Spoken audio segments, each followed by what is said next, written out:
If you've ridden a mountain bike in the last 25 years, odds are that you've rolled on Kenda rubber, whether you knew it or not. The Taiwanese tire maker produces close to 70% of the aftermarket tubes sold in the US. This week I'm joined by Eric Yang, VP of Business Development at Kenda USA and grandson of the company's founder. Born in the United States after his father left Taiwan to open Kenda's US headquarters in Columbus, Ohio, he spent 5 years at Kenda out of college and then walked away for a decade. Silicon Valley startups, an MBA from Wharton, and angel investing before deciding it was time to come home to the family business. We get into the 64-year history of Kenda, the humility baked into the Taiwanese manufacturing culture, the tightrope walk between being a B2B manufacturing powerhouse and a consumer brand, and what it actually means to be the next generation stepping into a company with 9 board members, a global footprint, and a DNA rooted firmly in the factory floor. This is the Business of Cycling podcast. So Eric Yang, thank you so much for coming on today. Appreciate the time. Excited to hear more about Kenda. Huge name in the industry. And we're going to kind of dive in. So maybe just to get started, you want to tell me where this podcast finds you today? Yeah, I'm based in Columbus, Ohio, which is where the US headquarters of Kenda is located. We were originally founded in 1962 in Taiwan, but my father back in the early 80s actually moved to the States and opened up the US headquarters. This is where I was born and raised, and this is where I reside today. So reporting to you from the Kenda headquarters in the United States. Okay. Well, you touched briefly on the history. Maybe you want to go a little deeper, kind of give people an idea, the Cliff Notes version of Kenda. Yeah, so Kenda started, as I mentioned earlier, in 1962 in Taiwan. My grandfather started the company, and the 4 sons all kind of joined in various avenues. Kenda actually is deeply rooted in the tire industry. My grandfather didn't start Kenda as its own, tire company, but it actually was part of a conglomerate back in the day. He was actually part of Huafeng, which is Duro Tire, their original founding family, and learned about rubber, was interested in business, and actually fairly interested in material science. And that's where compounding started to kind of formulate in his head. And I remember as a kid, when I was able to visit him, he would always show me the chemistry lab. And that was kind of a pride and joy for him. So Kenda actually started making rubber products for the Japanese companies. Back then, the Japanese Taiwan industries were fairly close. And through learning about plastic and rubber molding, we started manufacturing bicycle tires. So when it comes to Kenda's history, it's actually rooted in bicycle tires and something that we're very proud of. Now, throughout the years, over the last 64 years, we've expanded into other areas. Not only have we started making manufacturing bicycle tires, but we also make scooter tires, especially for the Asian market. We do motocross tires for the US market, ATV, UTV, lawn and garden, all over the world, golf car, trailer, and most recently, the industry that we've expanded into is the automotive sector. So Kenda's had a wide variety of evolution when it comes to the mobility space, and we've started from where we were all the way to where we are today with the automotive, the larger tires. And what's interesting is I don't think many companies still maintain that breadth of product throughout. So hopefully it gives you a quick cliff notes of Kenda's history of tire manufacturing. Yeah, totally. Can you just give people an idea? So you are the grandson of the founder, That's correct. and your father has 3 brothers, and you said that all 4 of those brothers are still involved in the company? So 3 out of the 4 brothers are professional in the profession of business. One actually became a professor. And so even though all 4 brothers are still fairly involved with the business, they all kind of sit on the board in one manner or another, and the family is still very close to each other. 3 out of the 4 still are in the bicycle or the tire manufacturing industry.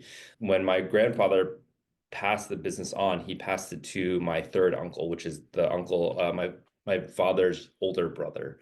My father's the youngest of the four. And then my uncle and my father were really the ones to take Kenda from, I would say, a smaller business to a global manufacturing business with, a brand in certain industries to represent it.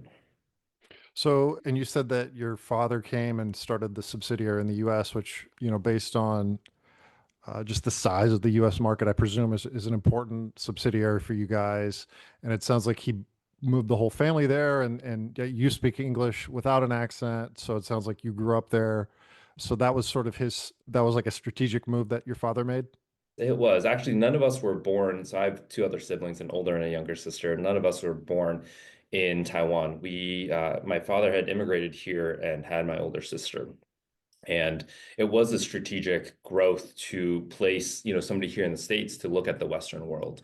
Obviously, in Taiwan, you can handle Southeast Asia. We actually had connections in Europe, but my father had already been calling on a lot of the customers here in the States. And so he was already making frequent trips to the States. Huffy, Murray, some of these old school bicycle companies were one of his first customers that really taught Kenda how to be a bicycle tire manufacturer, to be honest with you. So I was already familiar with the States and then decided to move himself with my mother to the US. They first started in New York, where he had his master's degree, and then after a couple years in New York, moved to Columbus, Ohio, which is where eventually he started the US headquarters. What are the stories about moving to the US? I mean, like I did the opposite. I moved from the US to Europe. Being a foreigner is not fun, Not fun especially at at the all. beginning, but you do integrate. Is that what's the vibes you're getting from your dad on this topic? Oh, it's so interesting. My father is a huge history buff, and he's quite extrovert for those who might have met him throughout the bicycle industry, that he loves just having a conversation with anybody. And although his English wasn't great, I think he is just so great at going out there, being fearless, and taking on, new challenges, especially through just talking to other people. He's not necessarily the guy who loves to sit in the office and kind of work on spreadsheets. He loves to get out there and talk to people, meet new people. So I have heard many people throughout the industry, as I've gotten myself into the industry, talk about the early days where my dad would have conversations with them to learn about it. And so I do think while it was really scary, but for my dad, I think he's probably one of the only ones in the family, his generation, that has this personality, that it was a really good fit for him to come out and really expand the business, not only to the US, but eventually to Europe, and calling on South American customers and, African customers. He's just been all over the world, and it kind of has become his life right now. I think his reputation in the industry is the guy who, just tirelessly travels the world. He, constantly puts on 150 to 200,000 miles just flying around the world, even to today, where he's in his 70s, still going strong. Sounds like a salesman. Quite the salesman for sure. Okay. So I guess talking with you and maybe to give people an idea, the business, it's big, it's complex, but when we're talking about the bicycle business, Kenda you had mentioned that the majority of aftermarket tubes in the US market are sold are Kenda tires, whether that be Kenda branded or Kenda manufactured. Is that correct? That's correct. That's based on the data. I mean, as we all know, the bike data, especially with P&A, isn't necessarily the best reported all over the world. But to our knowledge, we're close to 60 to 70% of all aftermarket tubes are produced by Kenda, or potentially are Kenda branded products. So you guys are the brand in terms of manufacturing, kind of the as you said 60%. That's huge. So like how did that happen through the years? And I guess the question then comes is like eventually about the identity, which we'll get into, but it's like being a manufacturer, that is something it sounds like you guys have always done. Was that done by design? I guess how did that happen? The relationship that you guys have with other brands now. Sure. A lot of it, again, it's the history of Kenda. And actually, if you think about the Taiwan bike industry, a lot of the Taiwanese bike industry are known for producing for others, whether or not they're actually known for doing so. You can just use recent examples, even like Giant and Merida, largest frame assemblers and manufacturers in the world, still have a huge part of their business producing for others in the world. I think that's very well known. You have other companies, which I feel like a lot of listeners may or may not know, for example, Stella and Welgo, who have very large market shares within the pedal and the Saddles, saddle industry. Velo, yeah. Though And again, people, you see maybe these people don't names know that, and but yeah. people don't realize that Yep. they actually produce the majority of the pedals, especially at certain levels for a lot of people. And I think in the tire industry, it's the same way. A long time ago, you used to have, a Chenshin and a Kenda and a Duro really take on a lot of the manufacturing, especially since the bike industry is heavily rooted in Taiwan. And I think that's where it really starts, is a lot of the relationships aren't consumer facing relationships. They're business, the B2B relationships, Sure. and that's And when really you have built. so many assemblers there and so many, the infrastructure was there, Exactly. it just made sense for them to say, "Hey, let's just work with Kenda." There, it's turnkey. Is that a fair assessment? Totally. And I've been trying to figure this out myself, which, why are Taiwanese companies in a way so humble? And maybe it's, some Confucius way of living, the characters, the values that they enable. It's all about being humble. And so a lot of manufacturers, it's not about winning. It's about not losing. And I think that's the mentality of, I think Taiwan in general. If you think about the glass maker who makes Apple iPhone glass, for example, Hong Hai, they're a huge glass manufacturer, but nobody realizes that they're one of the largest vendors for Apple. TSMC, actually, if you think about it, when have you seen a semiconductor T- chip? You don't know it, but it's such a large industry. yeah, And that's then true. in the bike industry for ourselves, it's the same thing. So I think it's something that's heavily rooted in every Taiwanese entrepreneur is being humble, which is why you don't necessarily see so many consumer-facing brands really rise up and become global powers. What are the risks of that type of a model? There are plenty of risks being a manufacturer, and especially if you're not continuously manufacturing and being innovative. You see some of the risks, for example, in Japan, as the economy grows larger in other areas, and you're reliant on exports and not imports, for example, or vice versa. I think there's also low cost risks. If you don't continue to innovate your manufacturing, that's also a difficult piece because I think becoming a low cost or a high value manufacturer is especially difficult in today's world, especially with even lower cost manufacturers learning how to become more efficient and higher quality. You see a lot of Chinese companies, Vietnamese companies, all just become better and better at what they do. And so it's important for you to establish a brand of quality and some sort of reputation and carve out a space for yourself for loyal customers who are willing to look past just the manufacturing piece, especially when it comes to commodities like tubes and 22 to 30 TPI tires. Okay, so it sounds like we are getting into like where you're very good at what you're doing, but it sounds like you're saying kind of read between the lines that, that could change, that maybe that advantage isn't quite as clear cut as it once was, and that branding is something that you guys are beginning to invest in. Is that a true Say statement? the pie used to be a lot bigger with fewer competitors, and now with more, I'd say less globalization, more localization, you're seeing factories come up in India, who are able to come up with their own production of again commodity products. You see China becoming obviously a bigger force, and so Sure. I do think that the pie is still very big for pieces to still be done in the way that we've established, but I do think that there's going to be a consolidation, and for us to kind of continue to stay amongst the top manufacturers, it is something that we'll continue to innovate and find ways to carve out our own value for the customers and the consumers. And part of that you're saying is to become for more customer facing, more end user facing, but that's a whole nother game.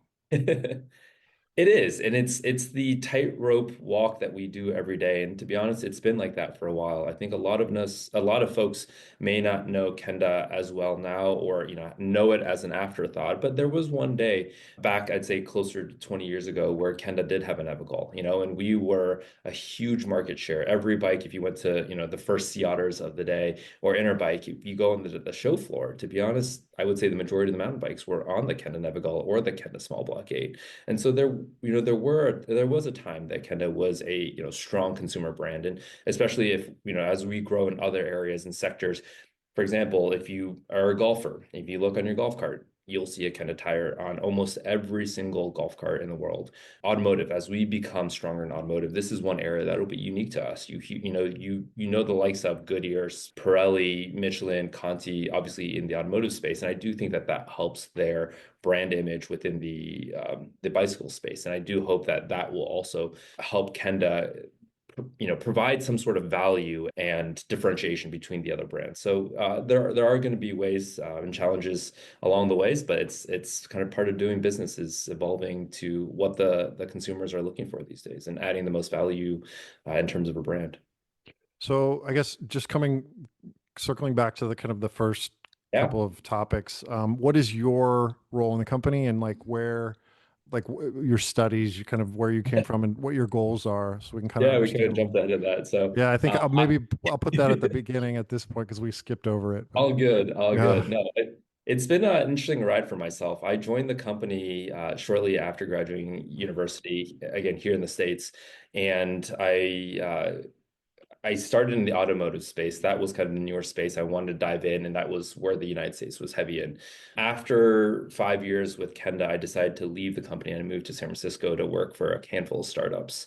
That's where I wanted to get out, try different things. At the same time, I also wanted to further my education, so went back to school, got my MBA at Wharton, and then came back into Silicon Valley, and eventually started a family there. But I think having time in Silicon Valley allowed me to really rethink business models, especially since Silicon Valley is not just innovative when it comes to tech, but I think when it comes to business models, you have, free lunches, Google coming up with ideas of, having time at hackathons to, innovate and focusing so much on innovation that was an area that I was fascinated with. And especially with the bike industry, consumer products, physical consumer products are really difficult to find ways to innovate quickly. And this is where I wanted to think of new ways to further Kenda's brand. I feel like back in the back of my mind, I always thought that Kenda would be a place that I would come back to at some point. So after 10 years away, I finally had the conversation with my father as he got older. I've had a lot of mentors in the bike industry that I stayed close in touch with. They said, if there's a good time to come back, this is really the time to come back. Where my father is still actively running the company, and as he is kind of focused on other things, start picking off things to help him out, especially with my history in the company, my access to having conversations with my grandfather, my uncles, my cousins, and then other executives in the industry. It's been a really good time for me to kind of accumulate all the different learnings and come back and provide expertise, hopefully, and knowledge and guidance to the industry. so So I decided to ten come back. years you were away. What 10 was the years time? out of the way. What was the time frame? What Uh, year to year to year? it would be 2014 to about 2024. So recently, okay. Yeah. And I guess so that I mean that's a long time, and you said you consciously made that choice. Did you take some? I suppose you took some lumps while you were there. Must have been a good time too. But like, tell me a little bit about those experiences. That because to be part of this family, obviously, you have a lot of opportunities within the family, but you consciously left and went to sort of a high flying, tech heavy. I mean, can you kind of sum that up? Because it feels like there's a lot there to be revealed. I don't know. Yeah. It's I not mean, a footnote. this is a whole nother conversation we could have, but there's always that story. And I think you've seen it in, historical case studies with the Fords, the Waltons, the Disneys about, the generational changes. And I think that's just one of the most difficult pieces, especially in family business to deal with. And Kenda is still very much a family business, as are a lot of Taiwanese companies, especially in the bike industry. And transitioning from one generation to another has been something that we've always talked about and always thought about. And, it's just something that nobody really knows how to deal with because you don't feel the impact till much later. With that being said, I knew that I needed to go outside and learn something new. I knew that, I had to find a way to kind of carve my own path and, have my own thoughts and learn in different ways that are outside of Kenda. Kenda will always be here. At that point, it was deeply rooted in 50 years of history. It's not going to change in a day or two. And especially if I were to continue my career here, my worry was that I would just continue to keep Kenda going in the way that it's always used to operate. And this is something that, with the conversations with my sisters, other mentors, I knew that I had to get out. And I did take a lot of lumps in San Francisco in the tech scene. It was interesting being valued at $1 billion one day and then all of a sudden going bankrupt the next day, running out of funding. That happened to you?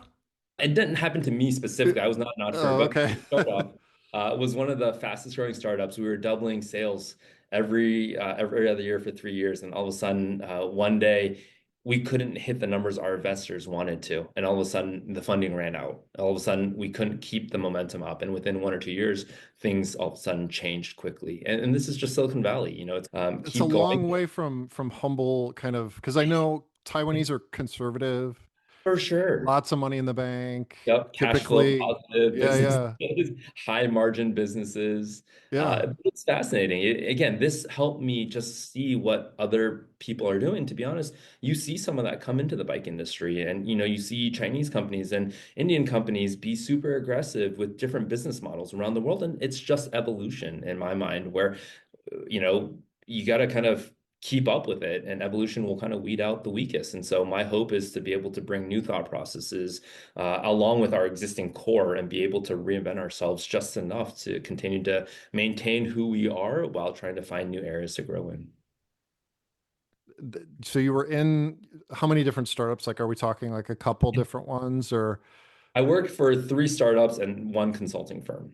okay. And the And any of consulting firm, those, did yeah, you go ahead. did you exit well from any of those I did not exit super well in any of those, but I did have a handful of private angel investments that had decent exits. So of your it's own? not enough to, have a lifestyle necessarily Yeah, you without wouldn't work. be here.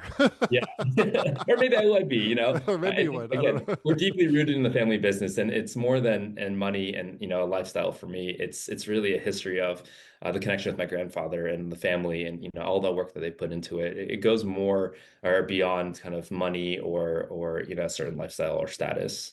But you saw the absolute kind of boomerang of Silicon Valley just like So, absolutely take off into the stratosphere and then kind of come back to earth after the when the yep. valuations came back But then and you the see it interest reinvent rates. itself. You see the AI boom right now with Yeah, OpenAI, yeah, that's true. Anthropic, all that's coming back, and you see the city reinvent itself, and it's just amazing how Silicon Valley continues to do that year after year.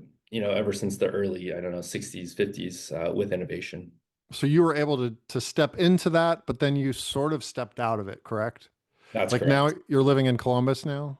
I am living in Columbus now, Okay. far from Silicon Do you Valley. miss living in the Bay Area? I miss it every day. There are moments, especially in Columbus, where we've had a rough winter. It was kind of a nice welcome back to The Columbus. Midwest, yeah. Yeah, the Midwest.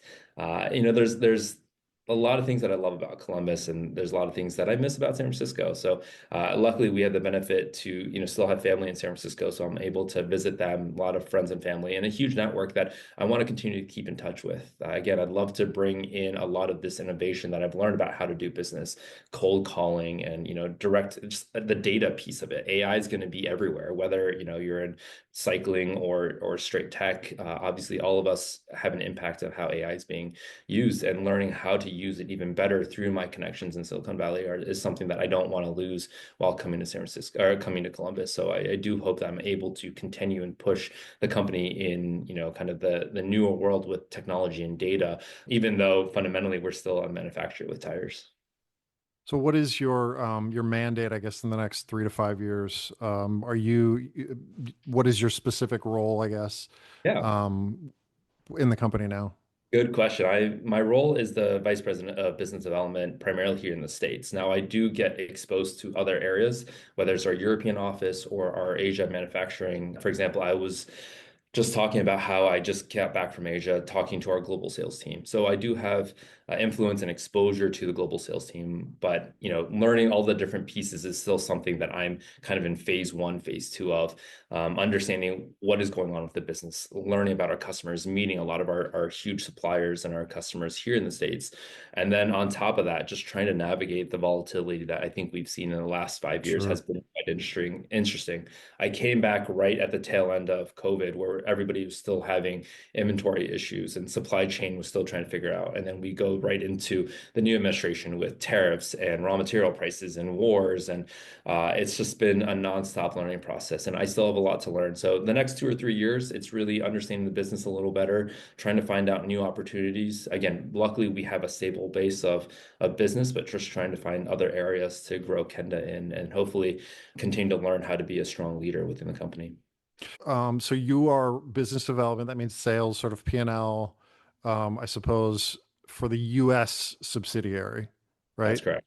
And so you've got the various business units that you mentioned before. But the overall, would you say that the overall kind of goal there, as you said, was to get your kind of get into it? It takes a little time to see where you can make the most impact because you said you're still kind of new. It's been like a little over a year that you've been in the company. Yeah, a little over a year. I'm approaching 2 years soon.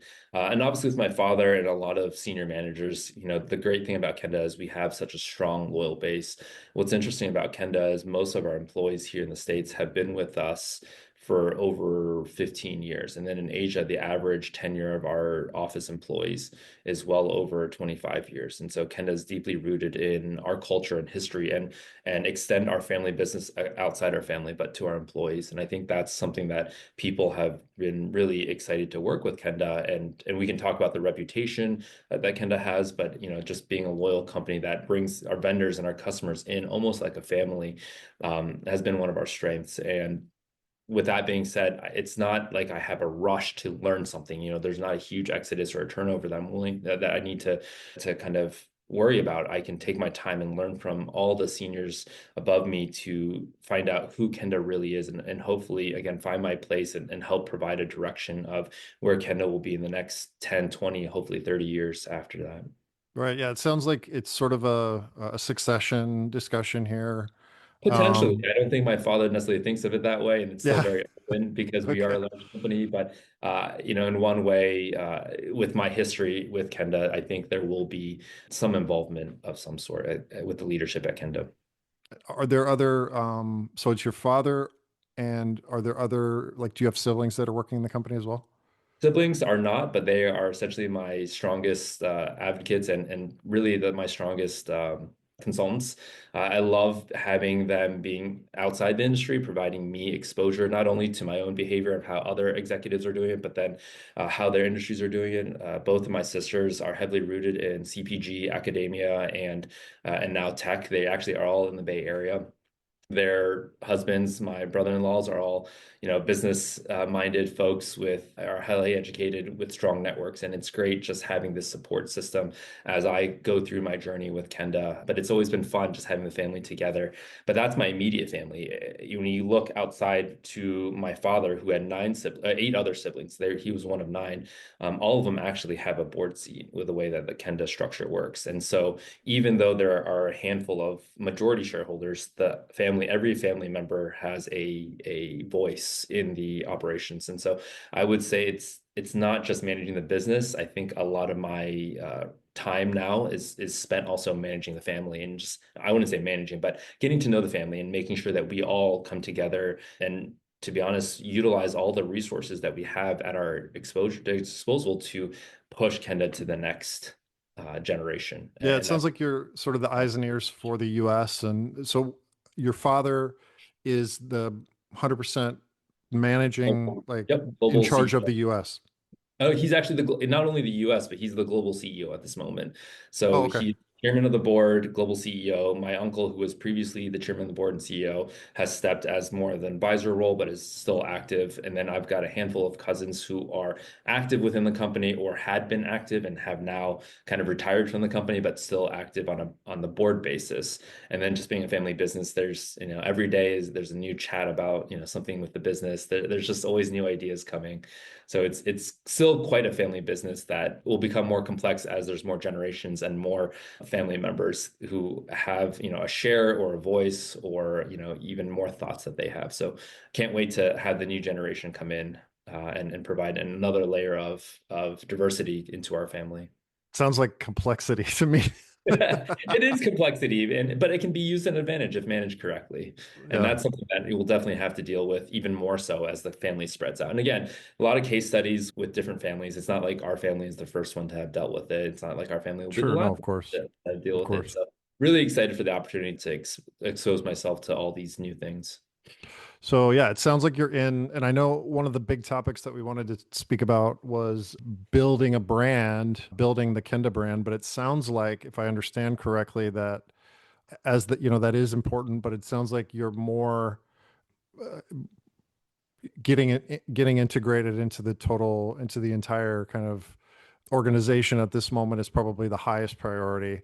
But this discussion around continually investing and getting making Kenda, I guess, a more, would it be fair to say that you want to sharpen the identity of Kenda, make Kenda more clarity, more recognized in the eyes of the consumer? Is that something that is like a 3 to 5 year plan, or how exactly you're looking at it? Because you could take that and you could say, Yeah. okay, do we want to do this in auto? Do we want to do this in, moto? Because it's really, really complicated. I understand that.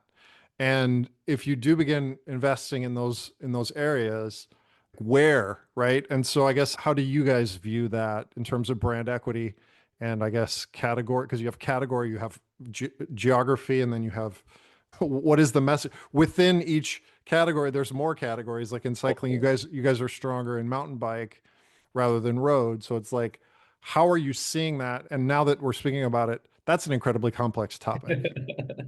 Why you're basically trying to, it's like you're in my brain thinking about all the different variables that I go through every day. And again, this is something that I'm still learning about, but from a young age, I've always had an interest in business and hearing my father speak about it, hearing my grandfather speak about it, hearing the family speak about it. We've had various conversations at the dinner table regarding, several of the topics that you Who just is Kenda, right? Who is exactly. Kenda? Who is Kenda at the end of the day? As I being born here in the States and having worked for consumer branded products, my sister is a younger sister was at Procter and Gamble, older sister was at Kraft Foods. My younger sister now works for Google, older sister works for Stanford.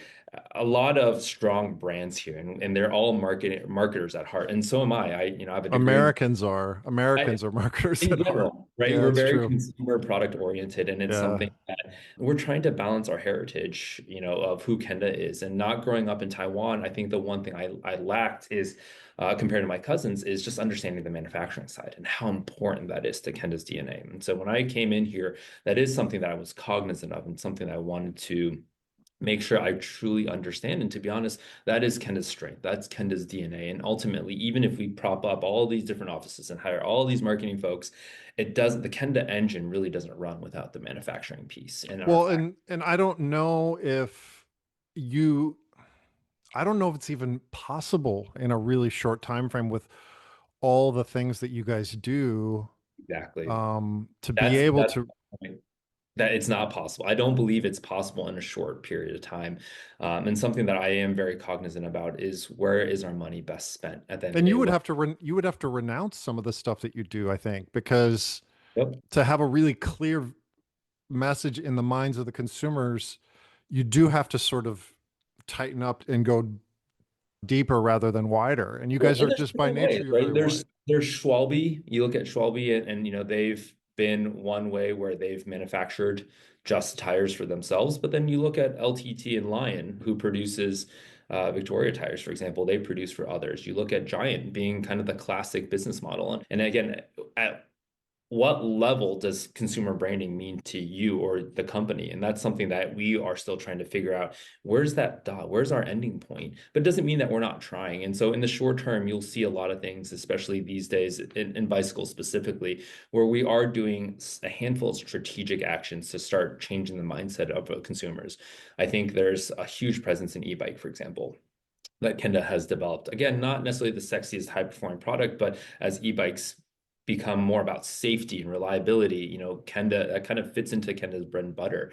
Mountain biking, we have a history of mountain biking, and that's an area where we're choosing, where we're going to attack and where we're going to pick off. And I do think that there's a market for Kenda to, continue to regain our position that we once held, maybe not to the very top, but still be in the conversation. And I think we're seeing that in a handful of things. I think industries like gravel, even 32 inch is something that we're developing, and we'll probably be one of the first, 5 or 6 folks. I know a handful of people have already announced it, but we'll be one of those folks who have the capabilities of producing 32 inch tires for the industry. So, Kenda is in the conversation. And I think in maybe not high-end consumer eyes that Kenda's right there, but if you look at the rest of the industry, the manufacturers still know who we are. The brands still know who we are. We're still relevant, and we're still, I believe, respected as a manufacturer or as a brand within those areas. Well, it's a choice. I mean, it's a choice. And yeah, as we said, there, at least in cycling, like there's only so much room in the mind of a consumer, not only cycling, but all types of, products. Yeah. So, anyway, that's a whole nother topic. And I would love to kind of revisit it maybe in 6 months or a year and see how things are going. But this was really fun to meet you today or to speak today. We had met a couple weeks back, but very cool to hear more about Kenda, a little bit of pulling the curtain back. And so before we go, if people want to get in touch with you, Eric, where can they find you?